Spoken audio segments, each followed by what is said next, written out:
So let's see the question. The question says give reason for the following. A says the complex formed by Ca2 positive with EDTA is more stable than the complex formed by Ca2 positive and ethylenediamine.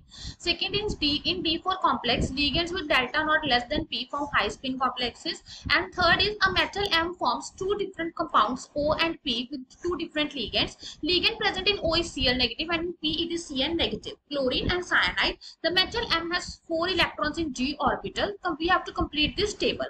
तो सबसे पहले तो यहाँ पे जो हमारे पास की concept required है, दैट इज फर्स्ट हमें डिफरेंट टाइप्स ऑफ लीगेंड्स पता होने चाहिए कि उन लीगेंड्स के हमारे पास किस टाइप के कॉम्प्लेक्स फॉर्मेशन होती है. And next is crystal field theory, that is CFT.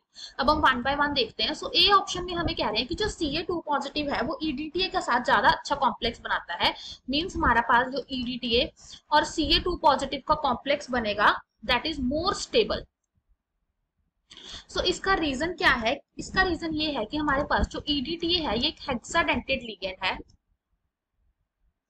So hexadentate ligand होने की वजह से ये हमारे पास क्या बनाता है, ज्यादा स्टेबल कॉम्प्लेक्स बनाता है विद Ca2 पॉजिटिव. क्योंकि जितनी हमारी डेंसिटी ज्यादा होती है उतने लिगेंड हमारे पास बेसिकली स्टेबिलिटी उतनी ज्यादा होगी. और अगर हम बात करते हैं इथाइलिन डायमीन की, तो ये हमारे पास है बाइडेंटिक. तो इसकी जो डेंसिटी है वो हमारे पास कम है कंपैरेटिव टू EDTA. हम इनका स्ट्रक्चर भी देख लेते हैं एक बार. सो EDTA का स्ट्रक्चर हमारे पास हो जाएगा कुछ इस तरह का.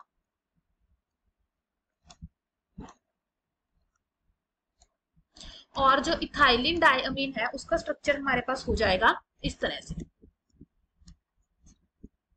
सो यहाँ से हमें पता लग रहा है कि जो EDTA कैल्शियम 2 पॉजिटिव का complex it is more stable than ethylenediamine. So हमारा ए पार्ट हो गया. अब हम देखेंगे बी पार्ट. बी पार्ट में कहा गया है कि एक D4 कॉम्प्लेक्स है, ligand for which delta nought is less than 4 forms high spin complex. So हमारे पास क्या होता है कि अगर हमारे पास D4 कॉम्प्लेक्स है, अब D4 कॉम्प्लेक्स में हमें बता रखा है कि जो डेल्टा नॉट है हमारे पास basically crystal field splitting energy वो पेयरिंग से कम है. सो इस केस में हमारे पास क्या होगा, ये T2G है, ये EG है. तो यहाँ पे हमारे पास 1 2 3 और 2 होंगे. सो क्योंकि यहाँ पे पेयरिंग एनर्जी क्या है, ज्यादा है. सो पेयरिंग एनर्जी ज्यादा होने का मतलब क्या है कि हमारे पास जो फोर्थ इलेक्ट्रॉन है वो किस में जाएगा, EG में जाएगा. उसकी पेयरिंग नहीं होगी. बेसिकली ये किस केस में होता है, हमारे पास वीक फील्ड लिगेंड के केस में.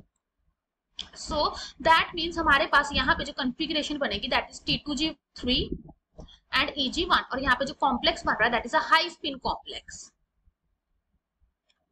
सो ये हमें एक्सप्लेन करना था कि हाई स्पिन क्यों बना, क्योंकि इसमें इलेक्ट्रॉन कहाँ जा रहा है, EG में जा रहा है, क्योंकि वीक फील्ड लिगेंड हो जाएगा हमारे पास. अब बात करते हैं हम सेकेंड पार्ट की. तो सेकंड पार्ट में हमें कहा गया है कि हमारे पास एक मेटल M है जो दो डिफरेंट टाइप के कंपाउंड्स बना रहा है O और P टाइप के लिगेंड्स के साथ. जो हमारे पास O लिगेंड है, लिगेंड जो प्रेजेंट है कंपाउंड O में, बेसिकली हमारे पास O और P कंपाउंड है वो क्लोरीन है, और हमारे पास P में क्या है, साइनाइड है. सो हमें क्या करना है, ये फिल करने हैं सब कुछ. तो अब देखो हमारे पास क्या है कि जो मेटल है उसकी जो कॉन्फ़िगरेशन दे रखी है वो D4 कॉन्फ़िगरेशन दे रखी है.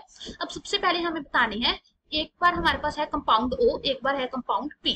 सो हमें बताना है कि कंपाउंड O में फील्ड स्ट्रेंथ क्या होगी. अब देखो O में जो लिगेंड है दैट इज Cl नेगेटिव. अब Cl नेगेटिव हमारे पास क्या है, वीक फील्ड लिगेंड है. सो जब भी हमारे पास वीक फील्ड लिगेंड होता है तो हमारे पास क्या बनता है, हाई स्पिन कॉम्प्लेक्स. और जब स्ट्रॉन्ग फील्ड लिगेंड होता है तो साइनाइड, इसमें हमारे पास Cl नेगेटिव था दैट इज वीक फील्ड, और साइनाइड है तो हमारे पास कौन सा बनेगा, लो स्पिन कॉम्प्लेक्स. क्यों, क्योंकि इसमें हमारे पास पेयरिंग हो जाएगी. सो जब भी हाई स्पिन कॉम्प्लेक्स है तो देखो हमने ऊपर ही कॉन्फ़िगरेशन देखी, इसकी कॉन्फ़िगरेशन हो जाएगी T2G3 EG1, और इस केस में होगी T2G4. क्यों T2G4 होएगी, क्योंकि हाई स्पिन लो स्पिन कॉम्प्लेक्स में हमारे पास पेयरिंग हो जाती है इसी केस में. और हमसे क्या पूछा गया, इलेक्ट्रॉनिक कॉन्फ़िगरेशन पूछा गया था. फील्ड स्ट्रेंथ अगर बात करेंगे सो इस केस में क्या है, वीक फील्ड है, क्योंकि क्लोरीन वीक फील्ड लिगेंड होता है, और हमारे पास यहाँ पे क्या आ जाएगा, strong. So this is our field strength, this is configuration, and ये हमारे पास क्या है, type of complex. Hope you find the answer. Best of luck.